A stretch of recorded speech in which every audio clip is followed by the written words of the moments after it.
পূজ্যপাদ doctor বুদ্ধিমন্ত গৌর দাস অধিকারী। আসলে প্রভু আমাদের আইসিইউ বিশেষজ্ঞ এবং সেই সাথে প্রভু সে পানিহাটি কলকাতা ভারত থেকে প্রভু আমাদের মাঝে বহুদিন আমাদের ক্লাস দিয়েছেন, বিভিন্ন খুবই সুন্দর সঙ্গীত পরিবেশন করেন। আজকে নরোত্তম দাস ঠাকুরের সঙ্গীত বিষয়, নরোত্তম দাস ঠাকুরের সেই দর্শন এবং ফিলোসফি এবং সঙ্গীতের নিয়ে আজকে ক্লাস দিবেন। অনেক সুন্দর একটা ক্লাস হবে। এর আগেও প্রভু বিভিন্ন আমাদের প্রবচন দিয়েছেন, সেই সাথে সাথে প্রবচন প্লাস সঙ্গীত পরিবেশন। আজকে প্রভু নরোত্তম দাসের উপরে,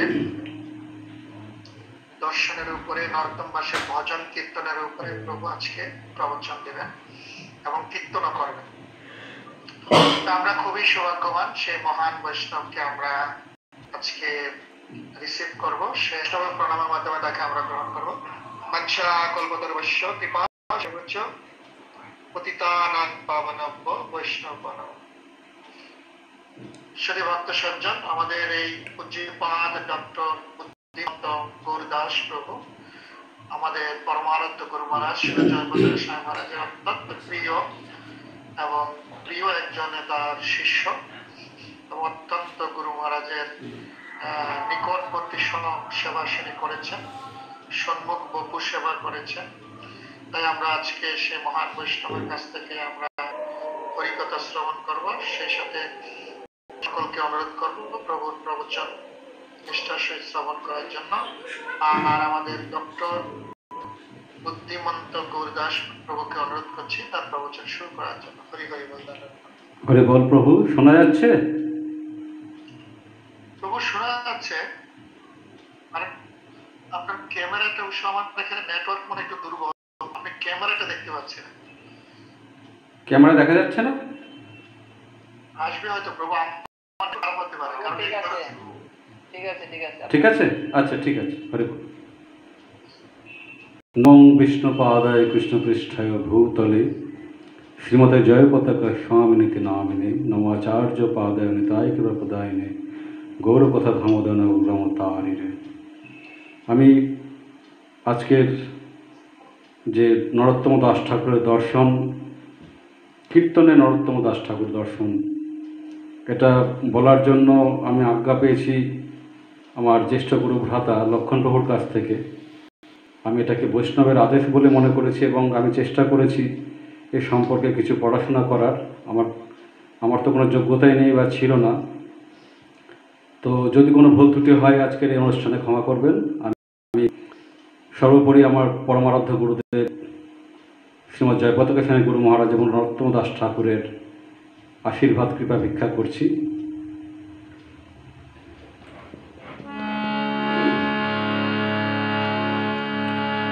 অনর্পিত চরিঞ্চিরা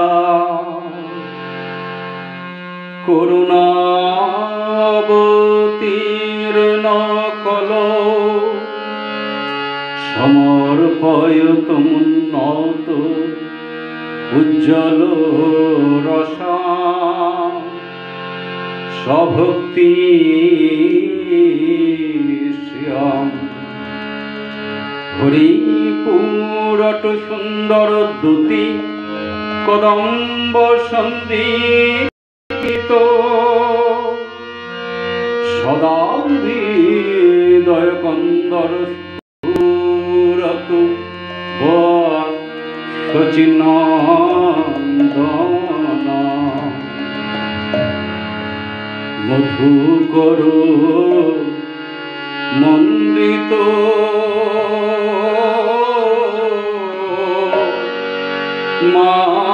মালতী রঞ্জিত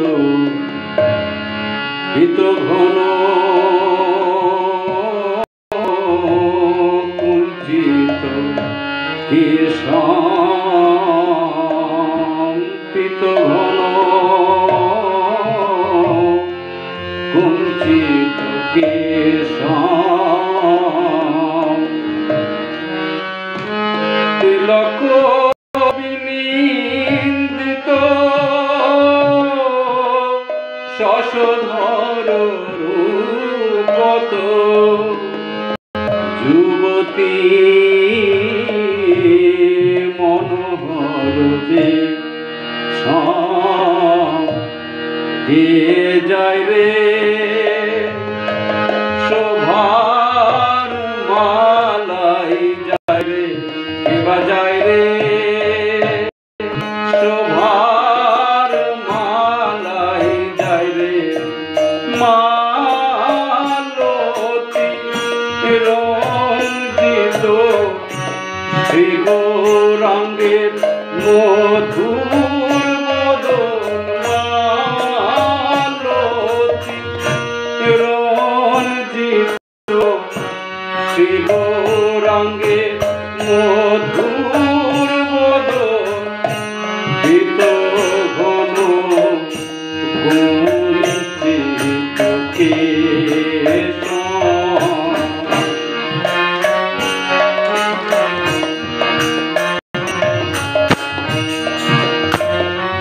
আজ সাজায়ে দিয়েছে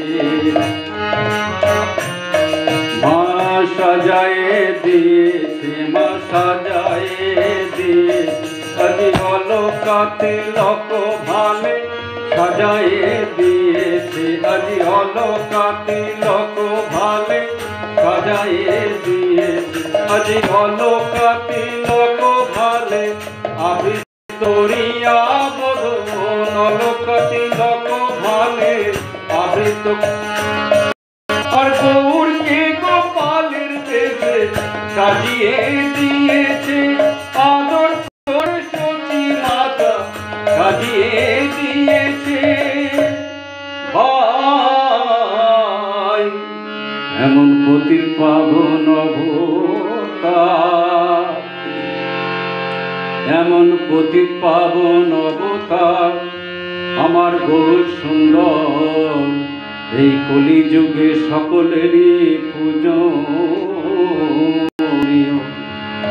তাই বৈষ্ণব কবি নরোত্তম দাস ঠাকুর গেয়েছেন গৌরাঙ্গেরও দুটি পদ যার ধন সম্পদ গৌরাঙ্গেরও দুটি পদ যার ধন সম্পদ সে জানে ভক্তি রসসার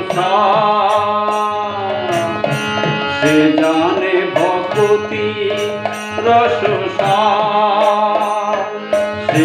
সে জানে ভক্তি তত্ত্ব সেই তো জানে যেজন প্রাণ সোপেছে গৌর চরণে ভক্তি তত্ত্ব সেই তো জানে যেজন প্রাণ সোপেছে গৌর চরণে ভক্তি তত্ত্ব সেই তো জানে সে জানে ভক্তি রসসার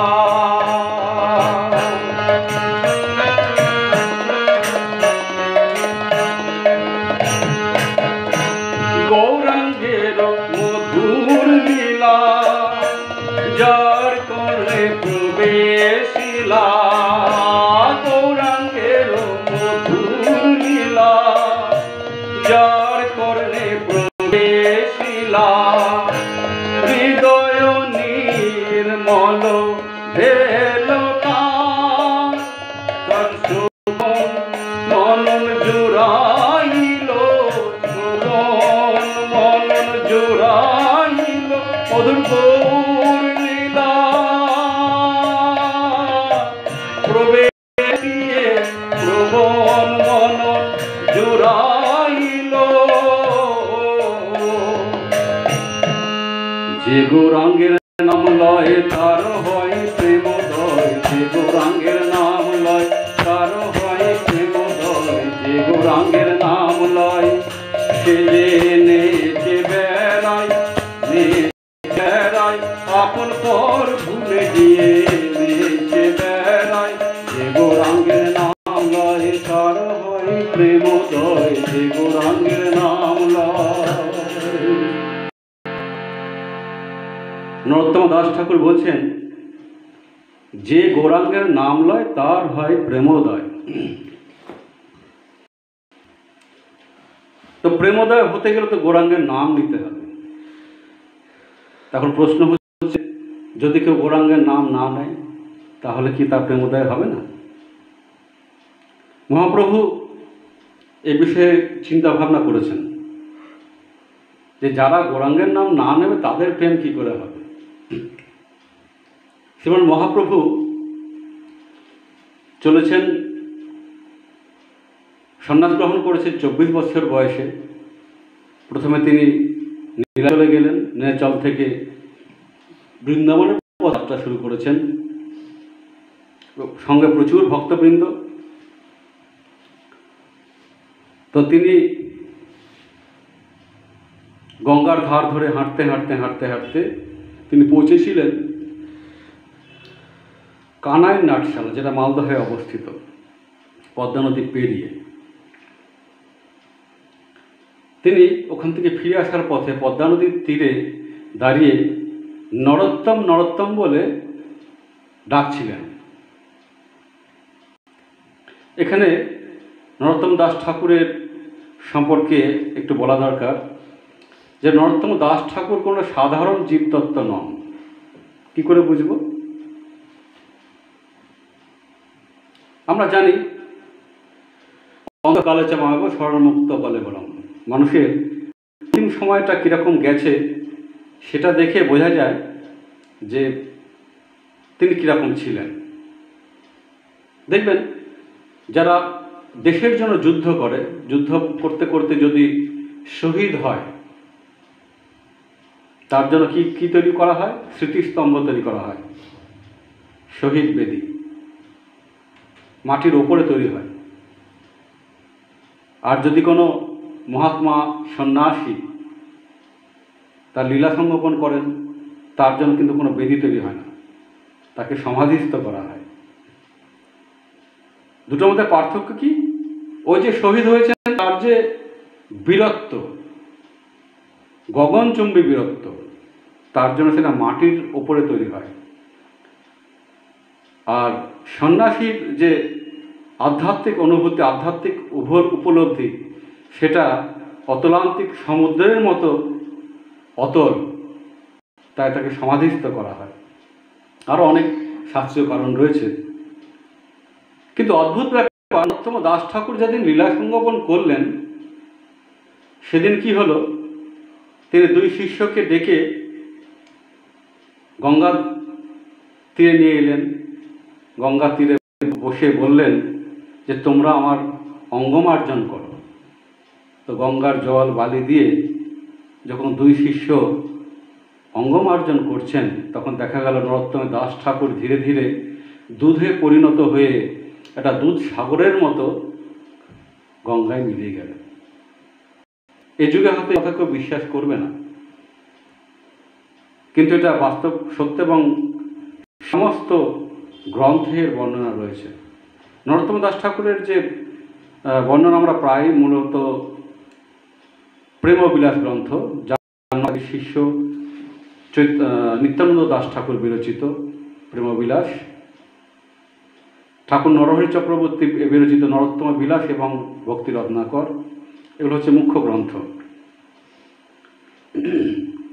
তো তার শরীর যে দুধে পরিণত হয়ে মিলেই গেল, এটা থেকে আমরা ধারণা করতে পারি এটা একটা অনেক বড় ইঙ্গিত বহন করে, যে তার যে শরীর ছিল সেটা, সেই শরীর আমাদের মতো জড় নশ্বর দেহ ছিল না, সেটা অবশ্যই অপ্রাকৃত চিন্ময় শরীর ছিল। এবং সেটা আমরা ধরে নিতেই পারি যে তিনি ক্ষীরোদকশায়ী বিষ্ণু যেখানে শয়ন করেন, ক্ষীরসাগর বা দুধসাগর, তার শরীর সেই উপাদান দ্বারা তৈরি, এবং পরিশেষে সেই ক্ষীরসাগরে তার এই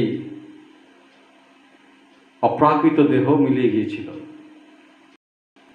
তো শ্রীমান মহাপ্রভু পদ্মা নদীর ধারে গিয়ে যখন নরোত্তম নরোত্তম বলে ডাকছেন আর ক্রন্দন করছেন, দু চোখে অশ্রুধারা বয়ে পড়ছে, নিত্যানন্দ প্রভু এসে মহাপ্রভুকে জিজ্ঞাসা করলেন যে প্রভু, তুমি নরু নরু বলে কাকে ডাকছো? এখানে তো এই গ্রামে কেউ আছে বলে মনে হয় না, কেউ তো নেই। বলে, না না, আমি জানি সে নেই, কিন্তু আসবে। কবে আসবে প্রভু? আমি থাকতেই আসবে, কিন্তু তুমি তাকে ডাকছো কেন প্রভু? আমি ডাকছি তার কারণ হলো একটা সমস্যা দেখা দিয়েছে। আমি যে প্রেম সাথে করে নিয়ে এসেছি সেটা কি জানো? গোলকের প্রেম ধন হরিনাম সংকীর্তন। এটা হচ্ছে গোলকের প্রেমধন এবং হরিনাম সংকীর্তন। এটা আমার সাথে এসছে এবং আমার সাথে চলে যাবে। যতদিন তুমি নিত্যানন্দ, তুমি যতদিন এই পৃথিবীতে অবস্থান করবে ততদিন এই প্রেম থাকবে, কিন্তু তারপরে এই প্রেম হারিয়ে যাবে। তাই আমি এই প্রেম কোথাও রেখে যেতে চাইছি, যার দ্বারা এই পৃথিবীতে প্রচার হবে। সে তো নেই প্রভু নরোত্তম। হ্যাঁ, আমি সেই জন্য নরোত্তম আসার আগেই এখানে হয়তো আমার আর আশা হবে না, তাই আমি এই প্রেম রেখে যেতে চাই। কোথায় রাখবে প্রভু? আমি পদ্মাবতীর স্থানে রেখে যাব।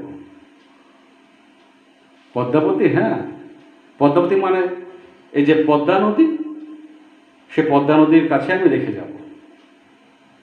অদ্ভুত ব্যাপার। মহাপ্রভু কীর্তন শুরু করলেন।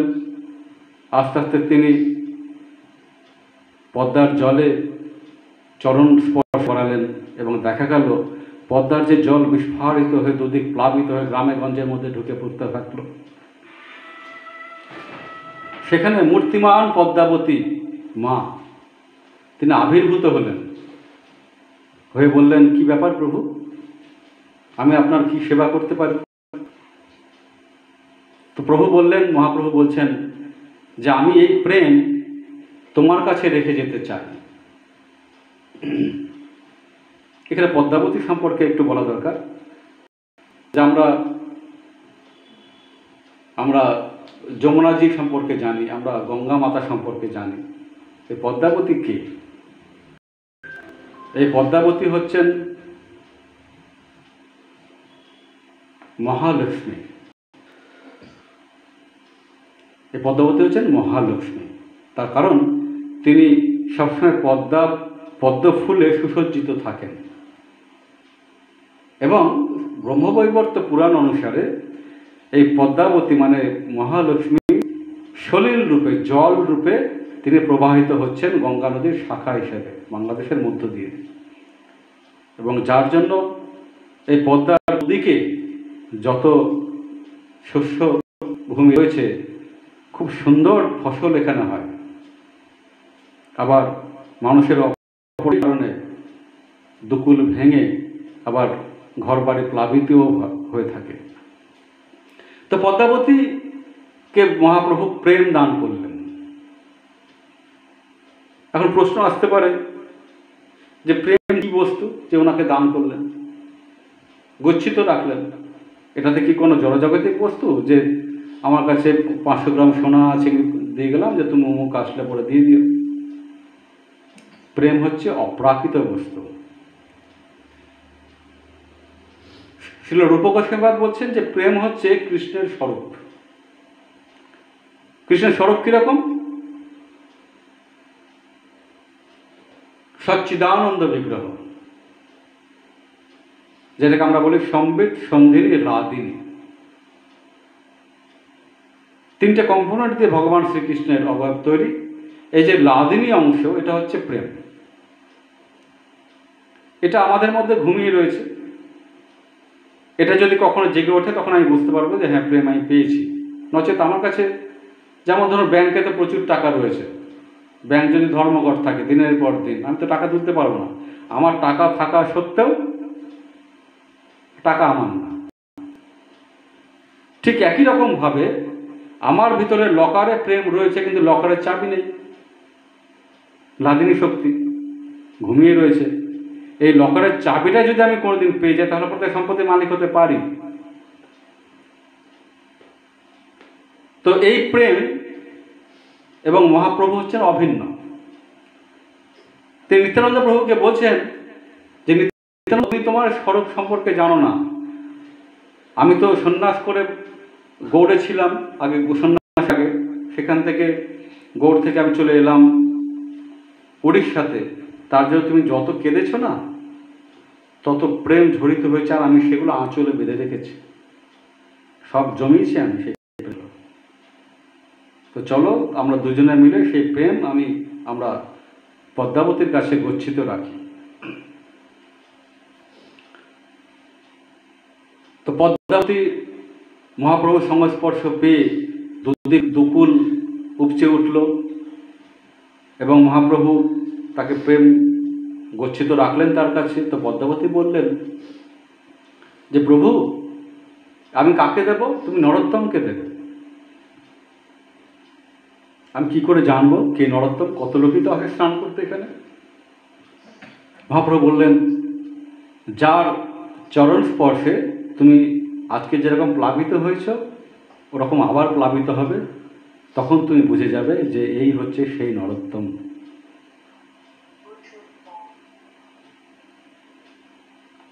তো মহাপ্রভু পুরীতে চলে গিয়েছেন। মহাপ্রভুর অপ্রকট লীলার ঠিক 5 বছর পূর্বে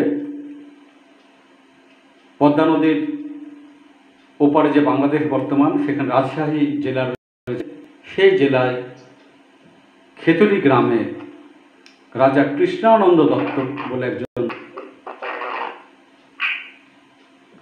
রাজা কৃষ্ণানন্দ দত্ত, কারো মাইকটা বোধহয় অন আছে।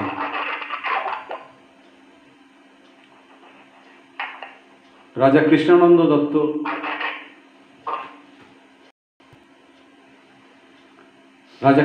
দত্তের পুত্ররূপে নরোত্তম দাস ঠাকুর জন্মগ্রহণ করেন। মাতা ছিলেন নারায়ণী দেবী। জন্মের সময় গায়ের রং অত্যন্ত কুচকুচে কালো ছিল, কিন্তু পুত্র হয়েছে রাজার ছেলে, এই হিসাবে খুব আনন্দ হলো মহারাজের। মহারাজ দান দক্ষিণা করতে লাগলেন, সমস্ত যত বিপ্র বৈষ্ণব ছিল সবাইকে। মহা আনন্দ, ধুমধাম অনুষ্ঠান লেগেই আছে। ধীরে ধীরে চন্দ্রের মতো নরোত্তম বড় হতে থাকলো। এদিকে নরোত্তম ছোট থেকেই তার গৌরাঙ্গ প্রাণ।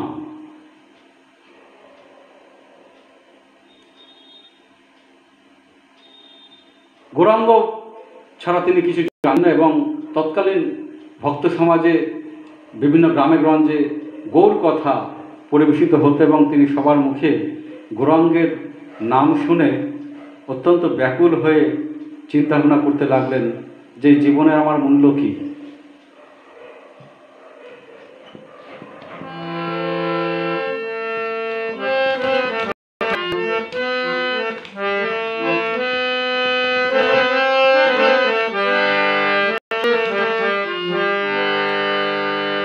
বিফলে জনম ঘুমাইনু,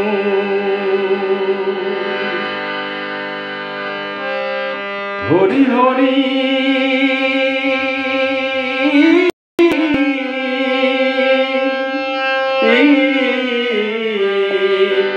ও হরি, বিফলে জনম ঘুমাইনু। আমার জীবনটা তো বিফল হয়ে গেল, আমার তো কৃষ্ণ ভজন কিছু হলো না। মনুষ্য জন্ম পাইয়া রাধা কৃষ্ণ না ভজিয়া, মনুষ্য জন্ম পাইয়া রাধা কৃষ্ণ না ভজিয়া, জানিয়া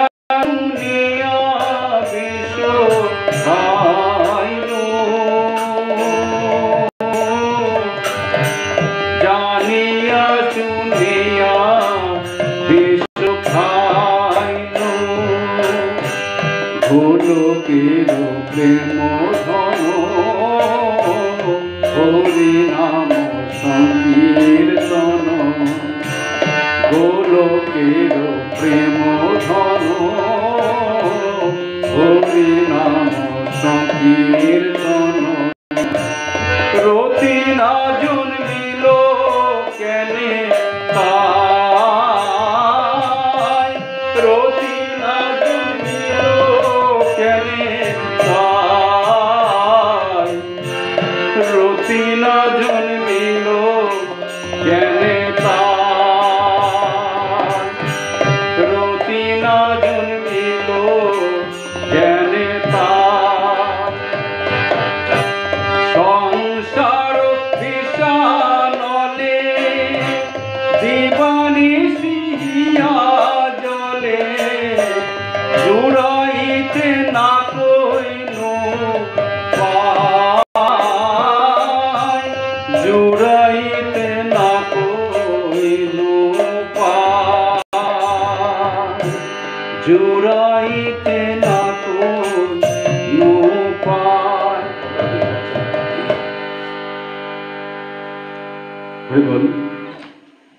তো উনি চিন্তা করতে থাকলেন যে আমি তো সংসার পাকে পড়ে গেছি, আমি সংসার বিষানলে আমি দগ্ধ হয়ে মরছি, আমার তো কিছু করা হচ্ছে না।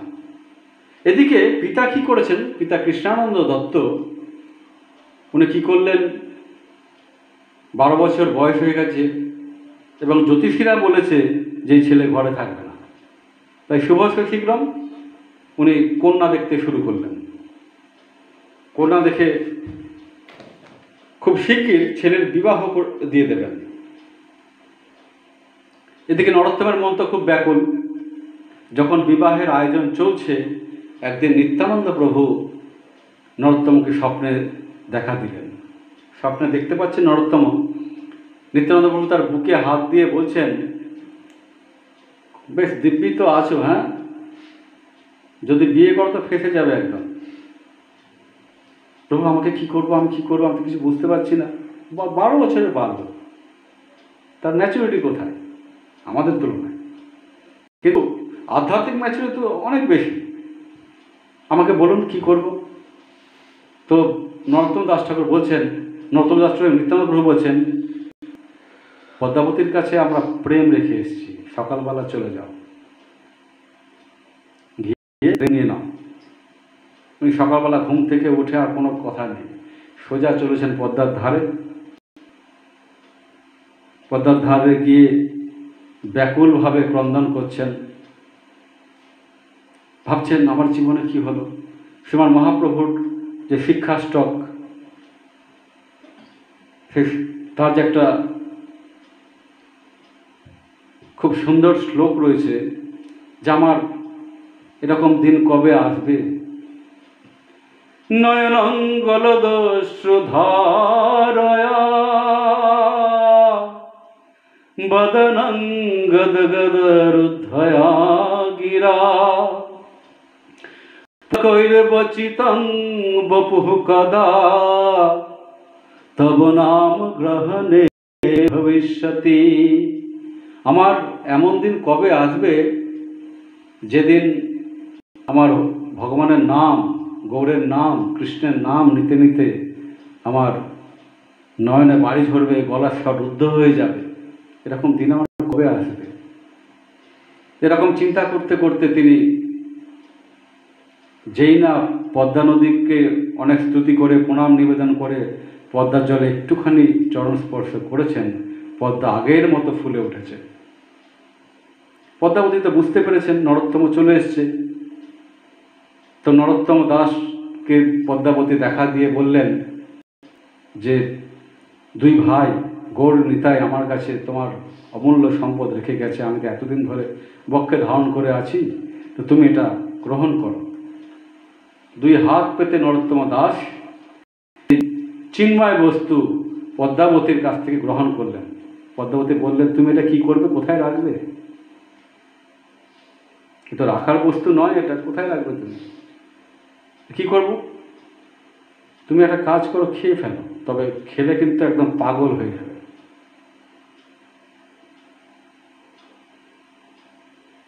তো আকণ্ঠ ভরে সে পদ্মাবতীর দেওয়া প্রেম নরোত্তম দাস ঠাকুর পান করলেন। ইমিডিয়েট তার যে কৃষ্ণবর্ণ শরীর ছিল সেটা গৌরবর্ণ রূপ ধারণ করল এবং ভাবে বিভোর হয়ে আছাড় খেতে লাগলেন, পড়ে যেতে লাগলেন এবং উচ্চস্বরে ক্রন্দন করতে শুরু করলেন। যে ভাব তিনি চেয়েছিলেন আজকে সেই ভাব তার মধ্যে দেখা যাচ্ছে। গৌরাঙ্গ বলিতে হবে পুলক শরীর,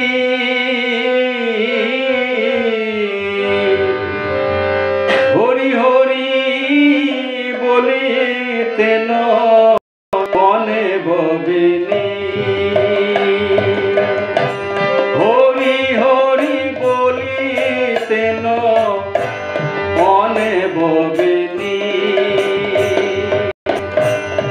আর কবে নিতাই যাবে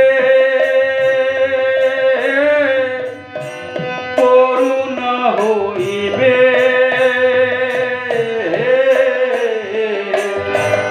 সংসার বাসনা কবে তুচ্ছ হবে, সংসার বাসনা কবে তুচ্ছ হবে, বিষয় ছাড়িয়া কবে শুদ্ধ হবে মন, বিষয় ছাড়িয়া কবে শুদ্ধ হবে মন, কবে হাম হেরিব শ্রী বৃন্দাবন আমি, কবে হাম হেরিব শ্রী বৃন্দাবন।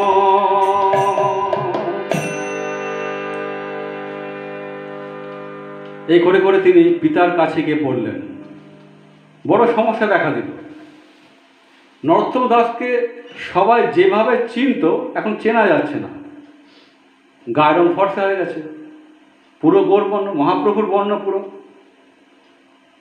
তো পিতাকে বলছেন, পিতা বলছেন কি অবস্থা, কি হয়েছে তোমার? তিনি গোপন কথাটি বাবার কাছে বললেন, বাবা আমি পদ্মায় চান করতে গিয়েছিলাম, আমি দেখলাম এক গৌরবর্ণ শিশু আমার মধ্যে প্রবেশ করেছে, তারপর থেকেই আমার এই অবস্থা হয়েছে।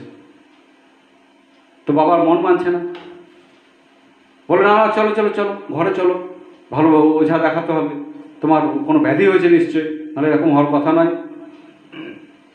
নরোত্তম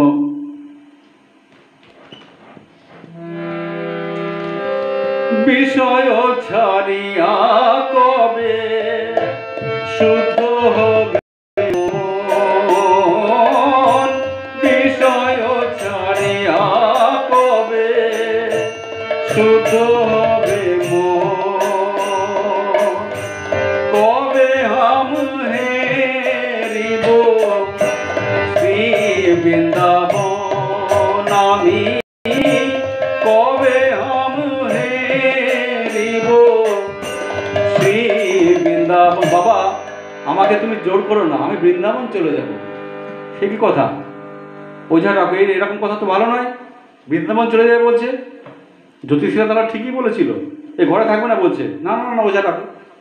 বড় মস্ত বড় ওঝা এসেছে, দেখো তো ভূতে ধরেছে কিনা। ওঝা খুব ভালো করে পরীক্ষা টেখে, না কোনো ভূত নয়, এটা মস্ত বড় কোনো দেবতা একে এর ভেতরে ঢুকেছে। হ্যাঁ, প্রচণ্ড বায়ুব্যাধি। এটা কাজ করো, শৃগাল মারি। কেন শৃগাল মেরে কি হবে? শিবাঘৃত তৈরি করব। আয়ুর্বেদে একটা বায়ু ওষুধ রয়েছে শিবাঘৃত। তো বলছে শিবাঘৃত মালিশ করলে পরে এই বায়ুব্যাধি খুব সুন্দর চেহারা হবে, তো ভালো রাজকন্যা দেখে বিয়ে দিতে পারবে। তো নরোত্তম দাস হাসছেন, বলছে বাবা তুমি ছেলে রাখার জন্য জীব হত্যা করবে, এ তো ভালো কথা নয়। আর এদিকে সবাই মিলে ধরে রাখার চেষ্টা করছে। তো তখন নরোত্তম দাস ঠাকুর চিন্তা করলেন যে এইভাবে তো বাড়ি থেকে পালিয়ে যাওয়া যাবে না, আমাকে কিছু একটা উপায় অবলম্বন করতে হবে।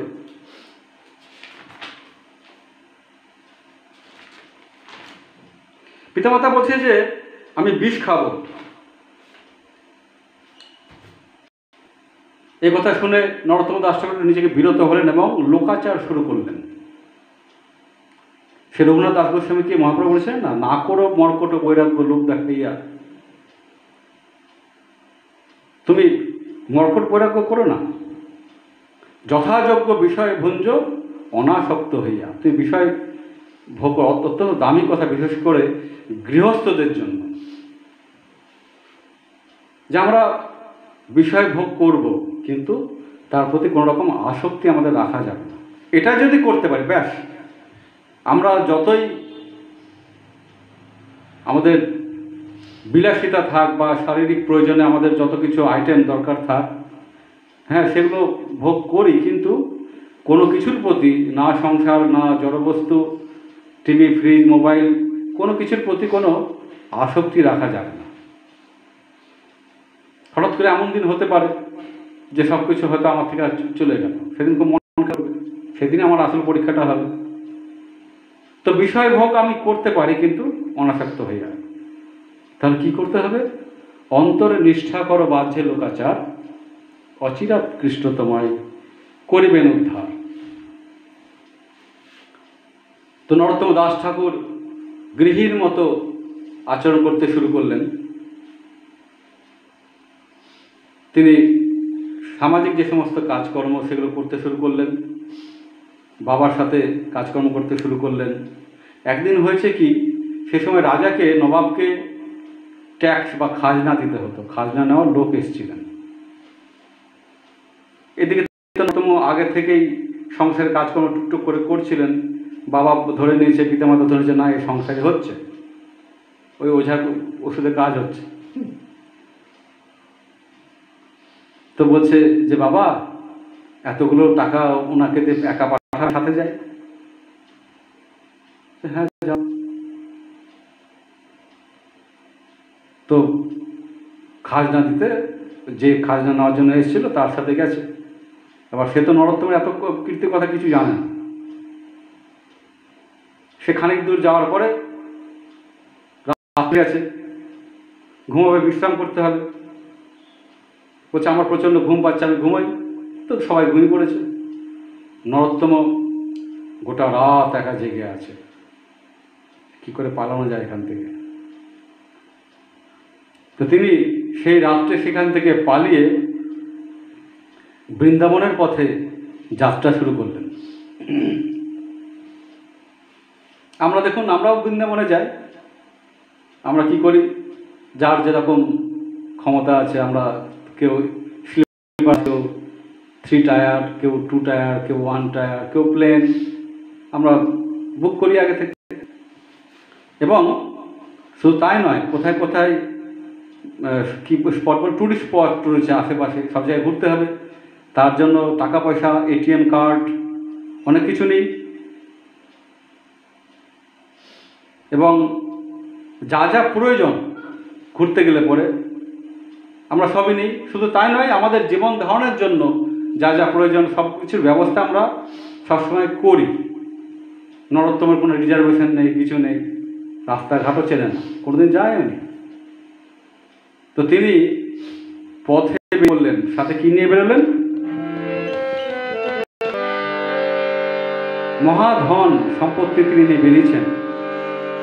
আমাদের বেঁচে থাকার জন্য আমাদের ধন, কুল, সম্মান, মান, অনেক কিছু দরকার হয়। তো বৈষ্ণবদের কি হওয়া উচিত? যে ধন হওয়া উচিত সেই ধনে নরোত্তম বেরিয়েছেন। ধন মোর নিত্যানন্দ, পতি মোর গৌরচন্দ্র। ধন মোর নিত্যানন্দ, পতি মোর গৌরচন্দ্র। প্রাণ মোর যুগল কিশোর, প্রাণ মোর যুগল কিশোর।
মোর স্নান কেলি তর্পণ মোর বৈষ্ণবের নাম তর্পণ মোর বৈষ্ণবের নাম তর্পণ মোর বৈষ্ণবের নাম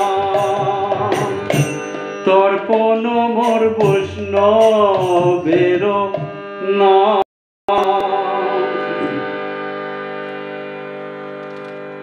তো মহাপ্রভুর নাম স্মরণ করতে করতে, নিত্যানন্দের নাম স্মরণ করতে করতে, সমস্ত বৈষ্ণবগণের নাম স্মরণ করতে করতে তিনি বৃন্দাবনের পথে চলেছেন। হেঁটে হেঁটে অচেনা রাস্তা, কখনো কখনো কোনো কোনো সে সময় এরকম প্রথা ছিল, জায়গায় জায়গায় অনেক মঠ মন্দির ছিল, ছোট ছোট হরিনাম হতো। কোথাও কখনো প্রসাদ পেয়েছেন, কখনো পাননি, ক্ষুধা তৃষ্ণায়। তার এই যে যাত্রা শুরু করেছেন নরোত্তম দাস ঠাকুর, ক্ষুধা তৃষ্ণা বলে কিছু নেই তার। তো একদিন প্রচণ্ড পরিশ্রান্ত, পায়ের তলায় বড় বড় ফোসকা পড়ে গেছে, চলৎ শক্তি হারিয়েছেন, হাঁটতে পারছেন না।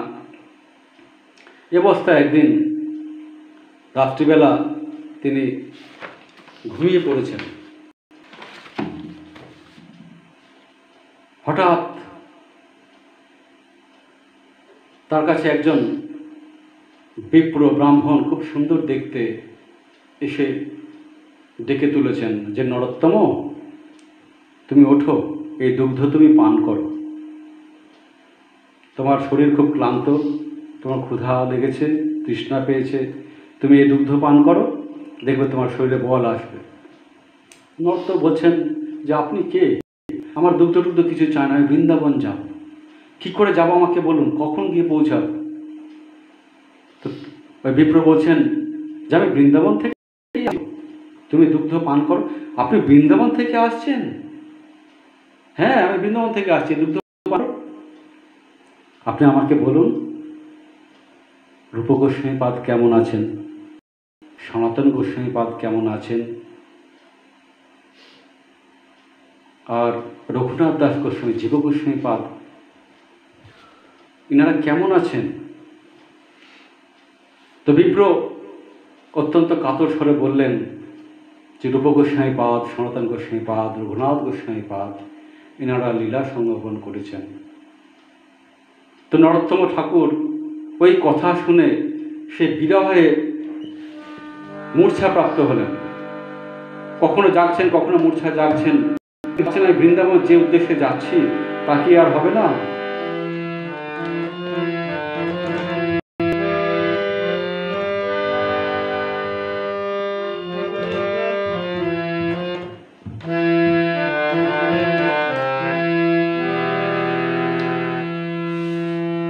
যে আনিল প্রেম ধন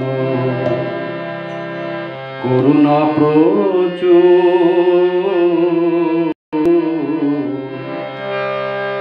হেন প্রভু কোথা গেলা আচার্য ঠাকুর, যে আনিল প্রেম ধন করুণা প্রচুর, হেন প্রভু কোথা গেলা আচার্য ঠাকুর।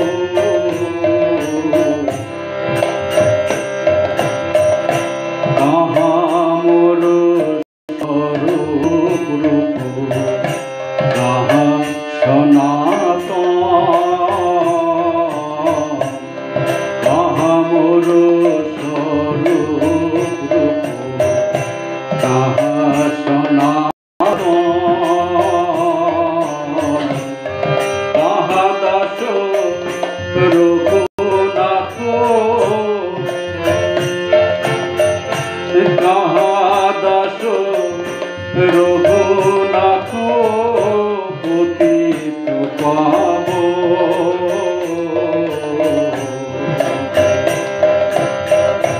পাষাণে কুপিব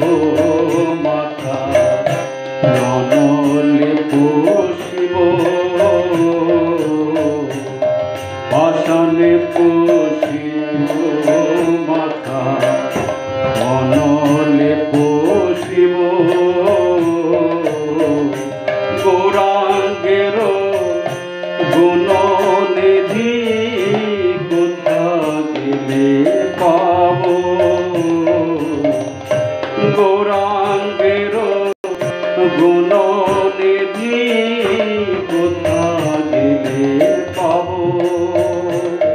অত্যন্ত কাতর স্বরে ক্রন্দন করছেন যে গৌরাঙ্গের এই গুণনিধি এদেরকে আমি কোথা থেকে পাবো। তার এই বিরহ দেখে তিনি আবার কাঁদতে কাঁদতে আবার ঘুমিয়ে পড়েছেন। বিরহ দেখে দুই ভাই রূপ সনাতন স্বপ্নে দর্শন দিয়েছেন। তিনি বলছেন যে নরোত্তম, তুমি ওঠো, তুমি জানো তোমার জন্য দুধ কে নিয়ে এসছে?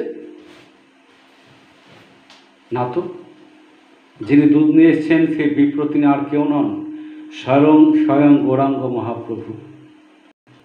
তুমি সেই দুগ্ধ পান করো। এই কথা শুনতে শুনতে তিনি নিদ্রাভঙ্গ হয়ে গেছে। দেখে সেই বিপ্রও নেই, রূপ সনাতন কেউ নেই। তার বিরহ আরও 3 গুণ বেড়ে গেল। তো তখন তিনি ক্রন্দন করছেন। তো সনাতন গোস্বামী আদেশ দিয়েছেন তুমি দুগ্ধ পান করো। তিনি দুগ্ধ পান করেছেন। দুগ্ধ পান করা মাত্রই তার শরীরের যত শ্রান্তি মানে ক্লান্তি ছিল সব বিনষ্ট হয়ে গেল, পায়ের ব্রণ ঠিক হয়ে গেল। তিনি এবার আবার যাত্রা শুরু করলেন। তিনি মথুরায় গিয়ে পৌঁছলেন। বিশ্রাম ঘাটে গিয়ে, যেখানে কংসবধ করে কৃষ্ণ বিশ্রাম নিয়েছিলেন, সেই বিশ্রাম ঘাটে গিয়ে তিনি উপনীত হলেন। আর এদিকে সনাতন গোস্বামী জীবগোস্বামী পাদকে স্বপ্নে দেখা দিয়ে বললেন যে একজন মহান ভক্ত মথুরাতে এসছে, তোমরা যাও, তাকে সাথে করে নিয়ে চলে এসো। তো এদিকে জীবগোস্বামী পাদ এই স্বপ্নের কথা সমস্ত বৈষ্ণবকে বলেছেন। বৃন্দাবনের সমস্ত বৈষ্ণবগণ নরোত্তমকে দর্শন করার জন্য এবং তাকে নিয়ে আসার জন্য মথুরাতে এসে হাজির হয়েছেন। সমস্ত বৈষ্ণবের সঙ্গ পেয়ে নরোত্তম দাস ঠাকুরের বিরহ অনেকটাই দূরীভূত হয়েছে। তার মনে তখন খুব আনন্দ। তিনি মথুরা থেকে এবার বৃন্দাবনে যাচ্ছেন।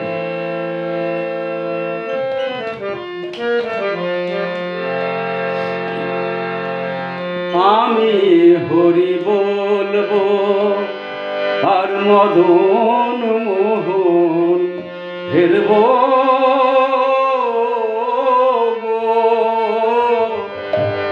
আমি হরি বলবো আর মদন মোহন হেরব।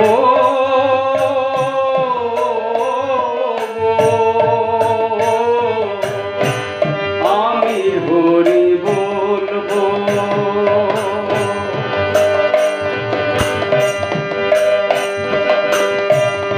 এই রূপেতে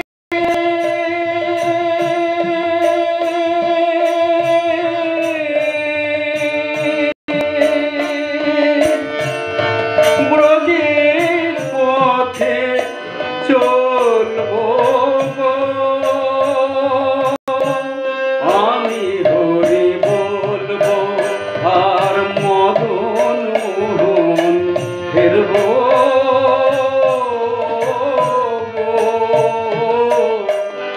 আমি হরি বলবো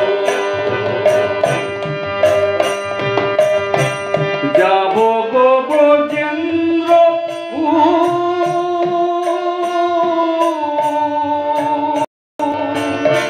হব গোপী পায়ের নুপুর হয়ে ঝিনে নুপুর হয়ে ঝিনে বাজব।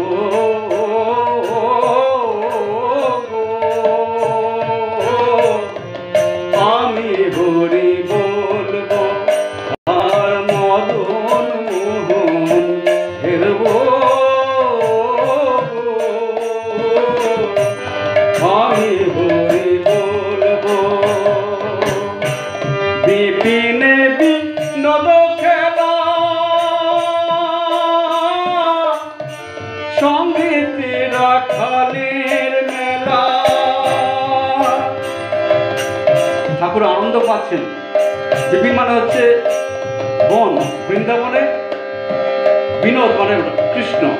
তিনি রাখালদের সাথে খেলা করছেন, সেই রাখালদের খেলার সময় যে ধুলো ওড়ে তিনি আনন্দ করে ভাবছেন, আহা কি আনন্দ, আমি তো এবার কনফার্ম হয়ে গেছি, এত বৈষ্ণব বৃন্দাবন থেকে এসছে, আমার বৃন্দাবন যাকে আটকাতে পারবেন না। আমি কি করবো? বিপিনে বিনোদ খেলা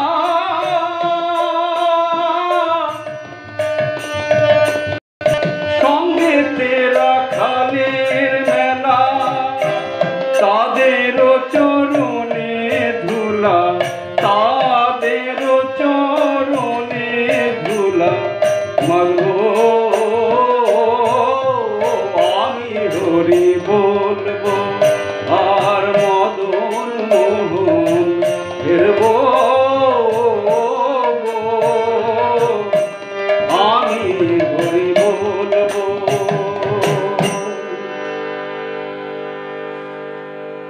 এখানে তাৎপর্য হচ্ছে আমাদের যে ফিলোসফি, প্রথম হচ্ছে সম্বন্ধ অধিষ্ঠাত্রী দেব মদন মোহন, তার কাছে প্রথমে যেতে হয়।